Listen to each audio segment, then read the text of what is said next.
یہاں جمعے میں اس کا اعلان کیا گیا تھا کہ مسجد اقصیٰ کے لیے ایک چندے کی مہم شروع کی جا رہی ہے، اور جو حالات وہاں پر ہیں، اس سے پہلے بھی جو حالات رہے ہیں وہاں بہت بڑی تعداد میں یتیم بچے ہیں، یتیم بچیاں ہیں، بیوائیں ہیں، زخمی ہیں، وہاں علاج کی ضرورت ہے، دواؤں کی ضرورت ہے، اور پوری دنیا کے مسلمانوں کو فکر کرنی ہے، اور ہم بھی یہ چاہتے ہیں کہ اس میں شامل ہوں، اپنی عزت اس میں سمجھتے ہیں اور اللہ کے ہاں قبولیت سمجھتے ہیں کہ ہمارا ایسے لوگوں کے ساتھ تعلق ہو اور ہم فکر مند ہوں، چاہے جیسے حضور نے فرمایا وَلَوْ بِشِقِّ تَمْرَةٍ، چاہے آدھی کھجور دو، بس اسی طرح یہاں سے یہ بات کہی گئی کہ روزانہ 1 روپیہ ڈالیے، لیکن اپنے گھر میں ایک صندوقچہ رکھیے مسجد اقصیٰ کے لیے، مسجد اقصیٰ فنڈ یا چندہ برائے مسجد اقصیٰ، اس پر لکھ لیجئے، خود ہی لکھ لیجئے، اور اس میں کم از کم 1 روپیہ روزانہ، ورنہ ظاہر ہے کہ آج کل تو 1 روپیے کی کوئی حیثیت ہی نہیں ہو، 1 روپیے کی جگہ تو بچے بھی 10 روپے سے کم مانگتے نہیں، اس لیے جو آدمی 10 روپے روزانہ ڈالے سبحان اللہ، لیکن کم از کم بات کہی گئی کہ اس طرح اپنے اپنے گھروں میں یہ مسجد اقصیٰ کے فنڈ کے لیے صندوقچے رکھیے اور جمع کرتے رہیے۔ مجھ سے پوچھا گیا بعض علاقوں سے کہ ٹھیک ہے مولانا ہم لوگوں نے شروع کر دیا اور کر رہے ہیں، لیکن یہ سوال ہو رہا ہے کہ ان تک پہنچائیں گے کیسے؟ میں نے ان سے کہا کہ بھائی ابھی آپ 1 روپیہ اگر کریں گے بھی تو مہینے میں 30 روپے ہوں گے ایک جگہ، تو ابھی تو ایک چھوٹی سی رقم ہوگی، کرتے رہیے اور زیادہ سے زیادہ کی فکر کیجئے، اور انشاءاللہ جب حالات کچھ بہتر ہو جائیں گے، اس معنی میں کہ سفر وغیرہ آسان ہوگا اور وہاں سے پھر کوئی نہ کوئی نمائندہ انشاءاللہ آئے گا تو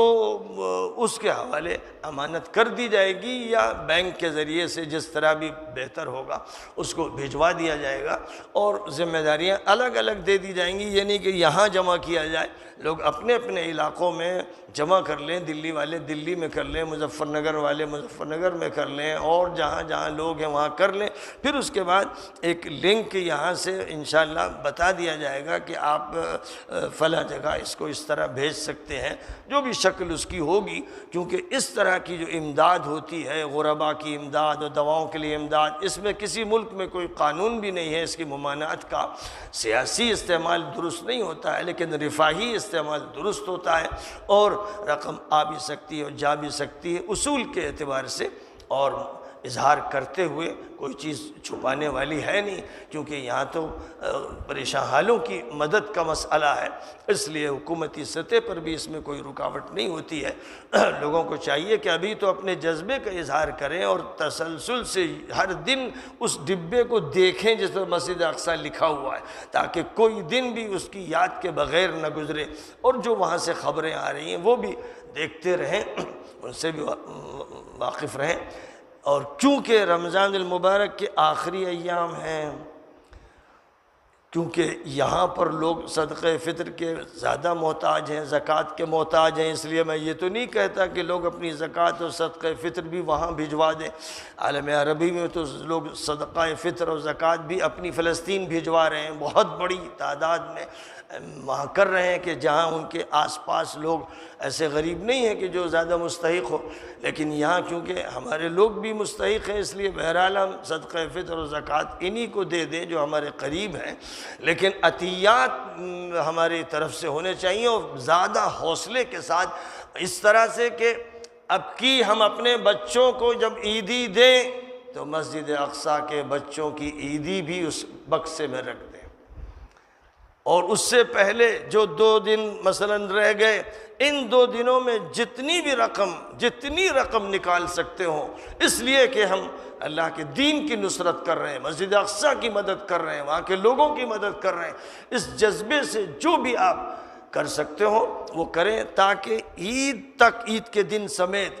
اتنی رقم جمع ہو جائے پورے ملک اور مختلف علاقوں میں، خدا کرے سب سنجیدگی سے اس کو لیں اور فکر کریں، اتنی بڑی رقم ہو جائے کہ پھر اس کو بھیجتے ہوئے یہ احساس ہو کہ بھئی ہم کچھ حصہ لے پا رہے ہیں، تو کم از کم رمضان کا اختتام ہو اس سے پہلے اور پھر عید کے دن کو شامل کر کے، کہ اب کی عید کی عیدی جب آپ دیں تو یہ سوچتے ہوئے کہ وہاں کے کتنے ایسے بچے ہیں جو کیمپوں میں رہ رہے ہیں، خیموں میں رہ رہے ہیں، ٹین کے نیچے رہ رہے ہیں، جن کے پاس جگہ نہیں اور جن کو ستایا جاتا رہتا ہے، ان کو بھی ہم عیدی دے رہے ہیں۔ تو اب جن کو اللہ نے جیسا جیسا دیا ہے اس کے اعتبار سے وہ اپنے حوصلوں کا اظہار کریں اور اس طرح وہ جذباتی طور پر ان کے ساتھ شریک ہو جائیں۔ آج 27 تاریخ ہے، آج سے یہ عمل شروع کر دیں، پھر 28 تاریخ ہے، 29 ہے، اب 29 کا چاند ہوگا یا 30 کا یہ تو اللہ کو معلوم ہے، لیکن بہرحال یہ جو وقت ہے اس میں اور پھر عید کے دن خصوصی طور پر مسجد اقصیٰ کے لیے ہماری عیدی نکالی جائے۔ یہ کام اگر ہوگا تو بہت امید ہے کہ عید کے بعد ہی جلدی ہمارے پاس اتنا جمع ہو جائے کہ ہم ایک قابل قدر رقم ان کے پاس بھیج سکیں۔ تو یہ بات بھی اس وقت یاد دلانی تھی، سب تک پہنچ جانی چاہیے، اور جن لوگوں تک پہنچ رہی ہے وہ جتنے بھی لوگوں تک پہنچا سکیں وہ پہنچائیں۔ جو یہاں بیٹھے ہوئے ہیں ان کو بھی چاہیے، اور جو سن رہے ہیں دور سے ان سے بھی یہ میں کہتا ہوں کہ یہ ایک امانت ہے، اس امانت کو آپ امانتداری کے ساتھ لیجئے اور پورے ملک میں اس کو پھیلائیے تاکہ پوری امت کا تعلق اپنے ایک مرکز مسجد اقصیٰ سے قائم رہے، زندہ رہے، تابندہ رہے، اور سب یہ دعا کریں کہ اللہ ایسے حالات پیدا کرے کہ جب ہماری فتح ہو تو وہاں جا کر انشاءاللہ نماز پڑھیں، وہاں جا کر اعتکاف کریں اور وہاں کچھ وقت گزاریں۔ اس کا اللہ تعالیٰ موقع